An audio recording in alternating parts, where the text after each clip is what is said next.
muito importante, né? Sim, a gente está falando sobre saúde mental, né? Principalmente no ambiente de trabalho. A gente vem aí, né, de uma pandemia, né, onde ficamos todos ali meio que isolados e agora voltando aí para o ambiente de trabalho.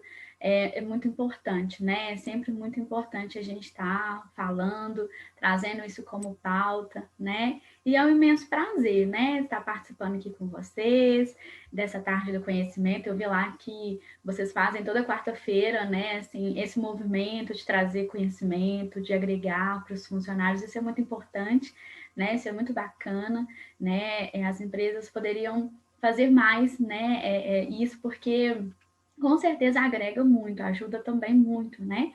O funcionário ali. Vamos lá, então? Podemos? Sim, podemos. Então tá bom. Ficou todo mundo com a telinha escondida mesmo? Ninguém vai querer aparecer?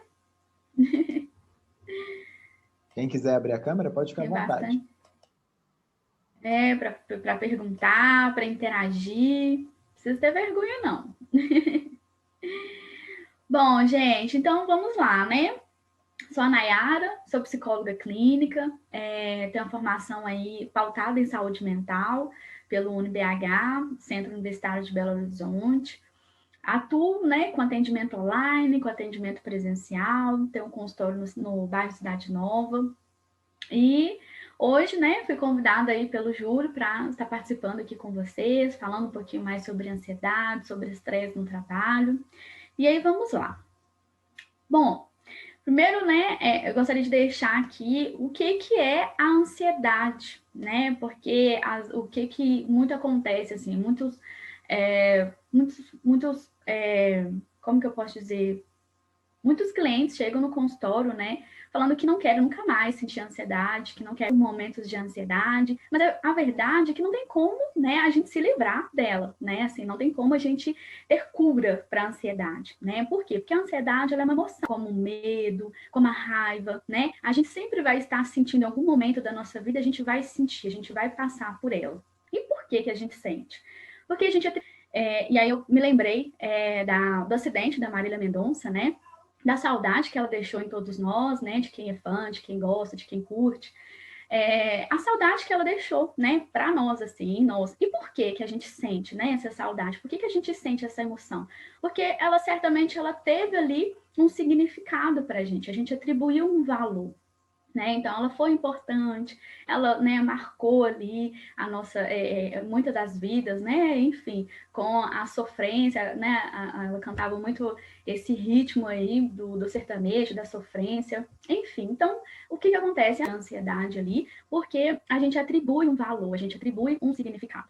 Então, a ansiedade ela é necessária para a nossa vida. Por quê? Porque imagina se você não se preparasse para você ir para, né? Imagina se você não se sentisse ansioso antes dessa apresentação, antes dessa reunião. Certamente você não iria se preparar, não é mesmo?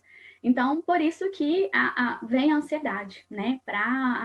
Porque ali, certamente, a gente se preparando, o que a gente vai pensar? Não, eu vou me preparar, por quê? Porque eu quero levar valor, eu quero mostrar as minhas habilidades, as minhas competências, o meu conhecimento, quero conquistar aquele cliente, né? Então, a gente atribui, né, um valor, um significado. A gente não sente à toa, tem um motivo, né? Do mesmo jeito, a saudade, a raiva, a gente sente porque certamente aquela pessoa, ela foi importante para nossa vida, a gente era grata por ter ela, né? Então, a ansiedade da mesma forma. Então, o que eu estou querendo dizer com isso tudo?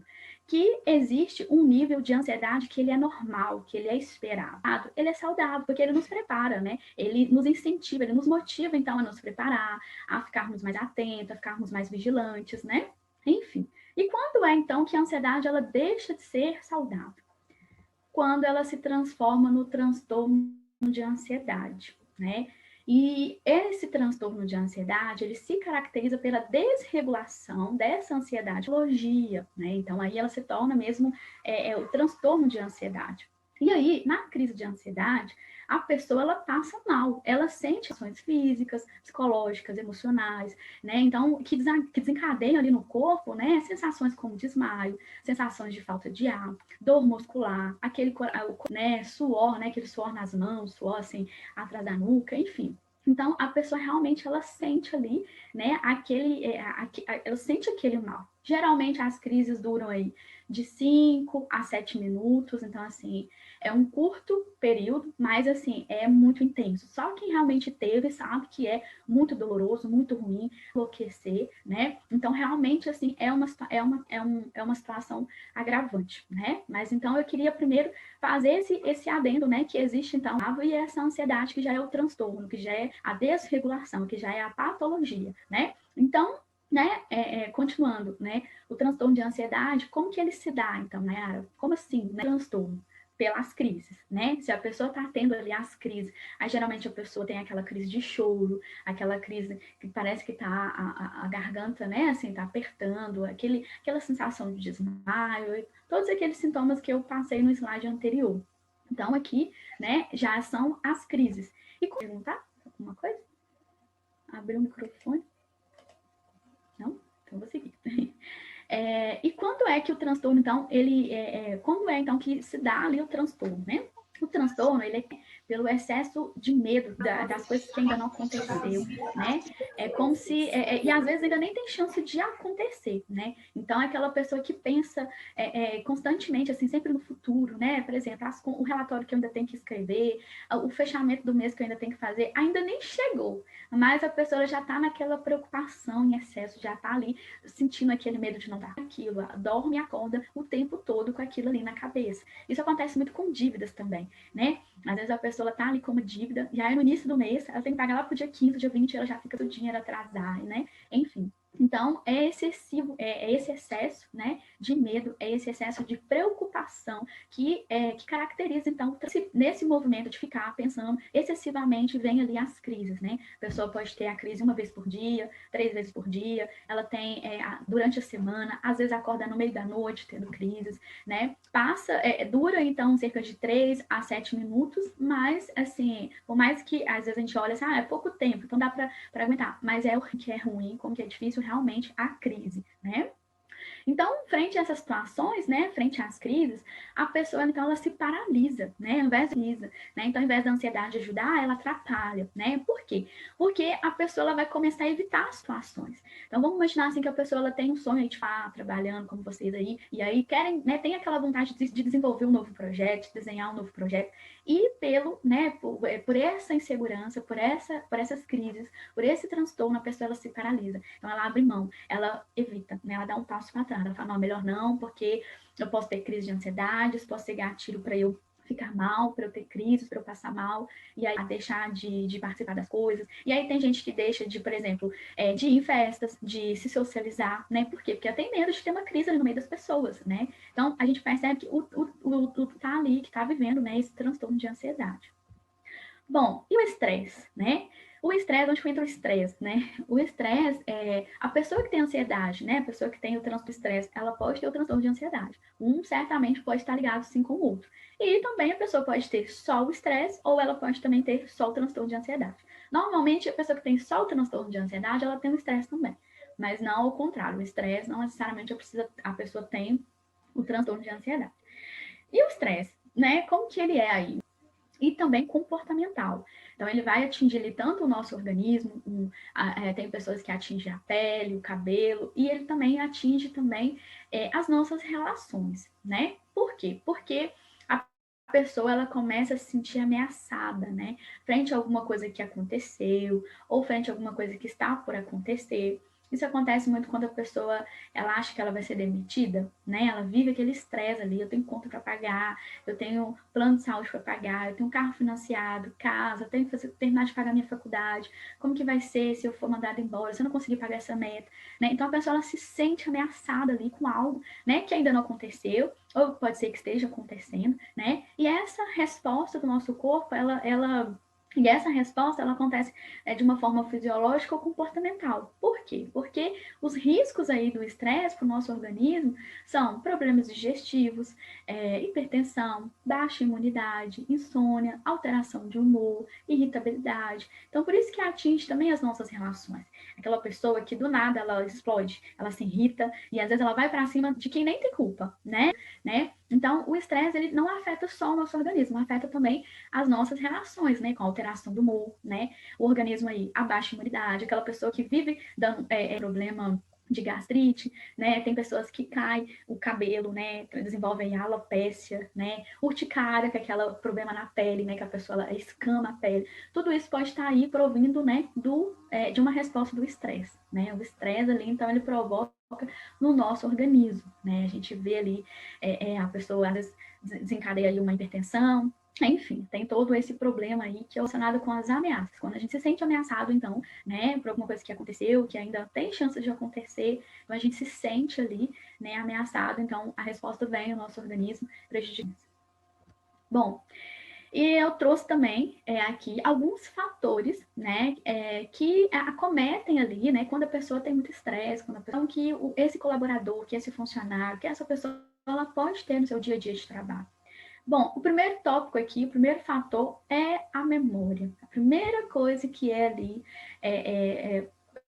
comprometida é a memória, né? Então diminui essa memória. O estresse e a ansiedade podem diminuir, né, a nossa memória. Então, aquela pessoa começa a perder datas, prazos, começa a esquecer as coisas, né? Então, por exemplo, senta ali na mesa na frente do computador para escrever um e-mail, já esquece o que está escrevendo, o assunto, para quem que vai enviar, né? Então, a primeira coisa ali que é afetada é a memória. A segunda coisa, a concentração, né? O segundo fator aí é a concentração, que é comprometido. Então, a pessoa, ela começa a ficar extremamente atarefada e ficando extremamente atarefada, né? Ela começa, então, a não dar conta de cumprir prazos, de cumprir os objetivos ali, as obrigações. E aí, acontecendo isso, o colaborador ali, ele começa a se sentir, então, desgastado, desmotivado, incapaz. Então, a gente percebe que uma coisa vai levando a outra, né? E aí, perdendo a concentração, ela começa a perder os prazos, né? Os dias ali de cumprir os prazos, as metas, as obrigações comuns. E aí, perdendo tudo isso, ela começa, então, a se sentir desmotivada, cansada, incapaz, né? Então, uma coisa ali vai puxando a outra, né? Um outro fator é a capacidade de raciocinar de uma forma mais lógica, né? Então, a pessoa que era mais resiliente, a pessoa que era mais lógica, de repente a gente veria a pessoa limitada, né? Então, pode ser sim também, né, um sintoma ali de estresse que está acometendo ali naquele colaborador, ou sintoma ali de ansiedade também, né?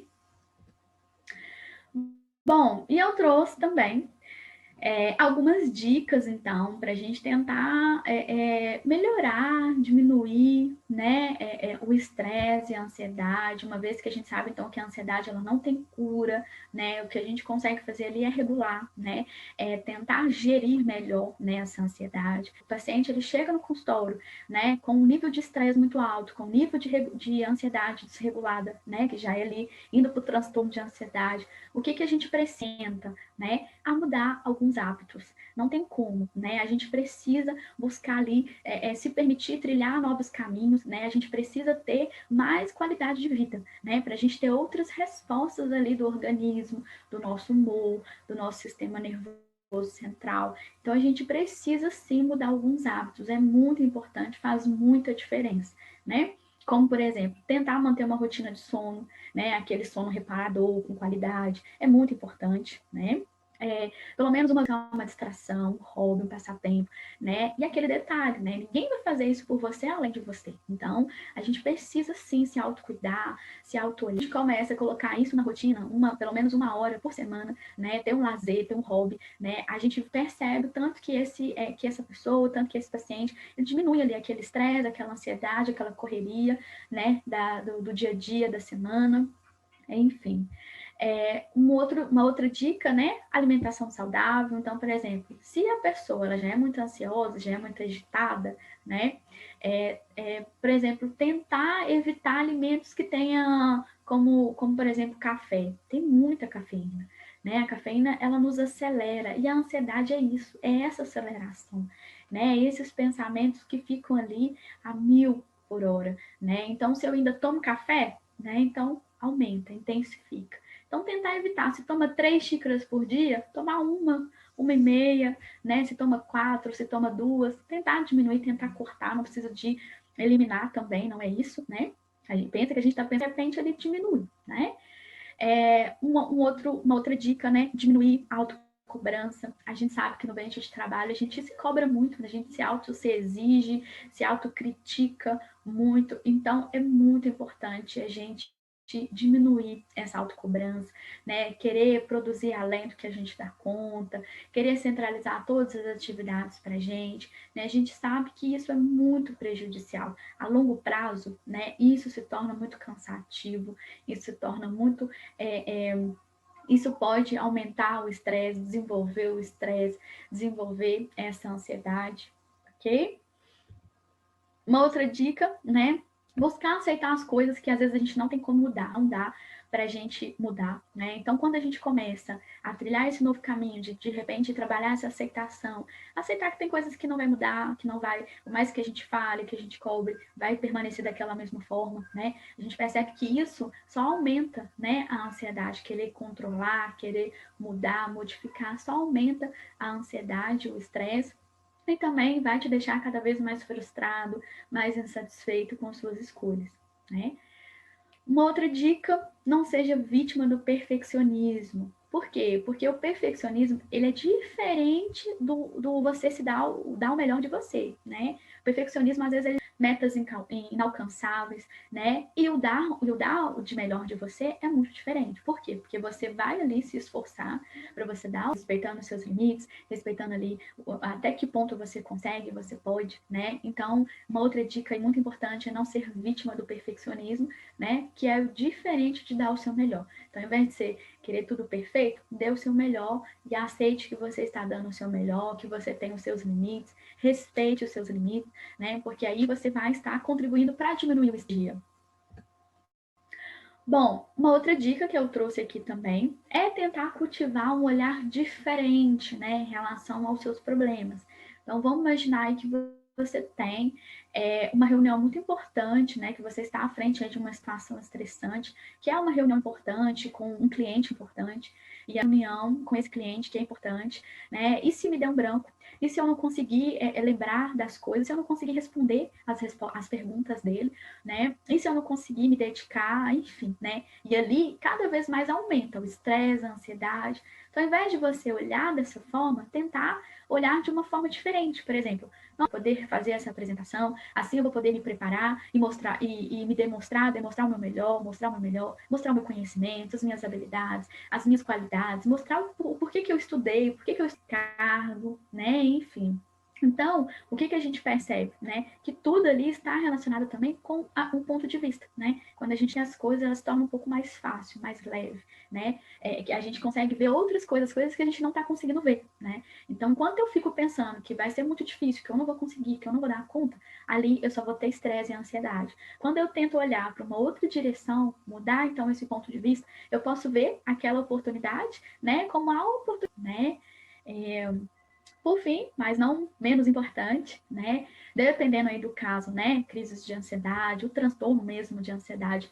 Então, a indicação é tratamento medicamentoso, né? Onde essa medicação ela vai atuar ali principalmente nos sintomas, né? Então, diminuindo ali aqueles sintomas, diminuindo as crises, né?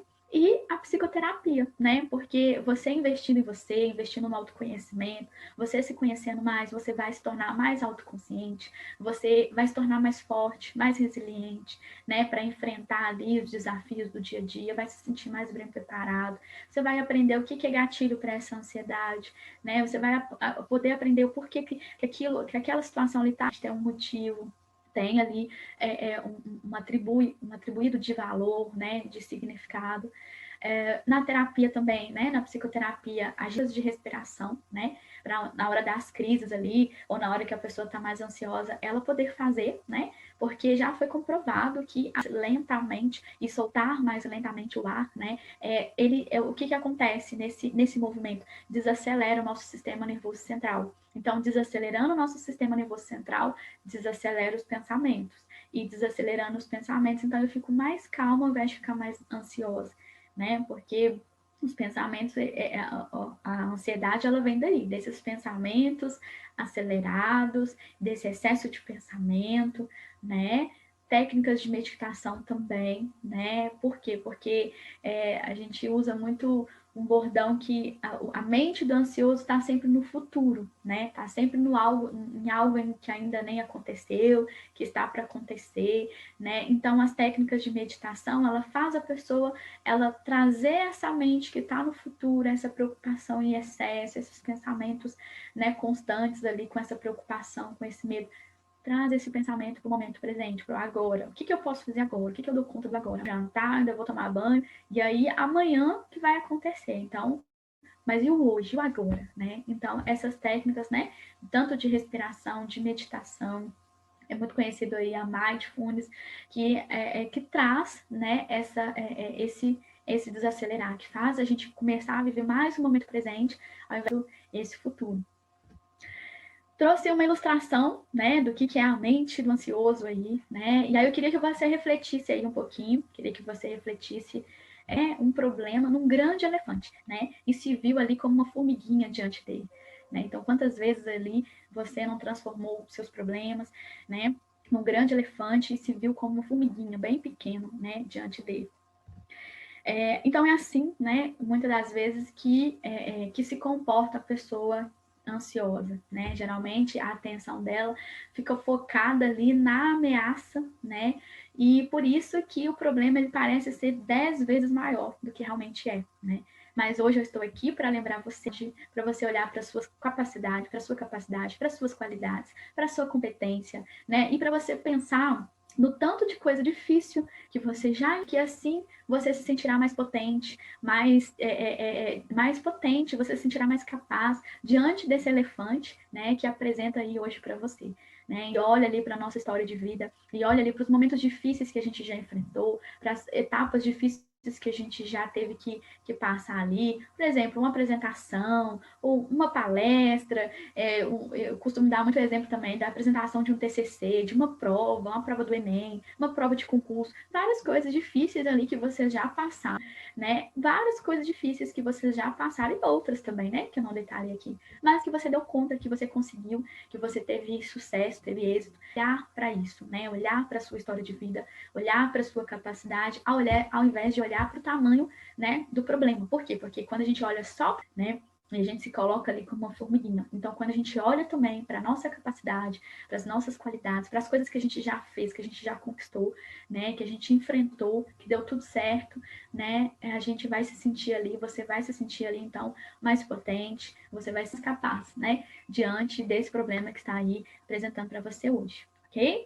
E é isso que eu queria trazer aí para vocês, que eu queria compartilhar. Deixar aqui também alguns contatos.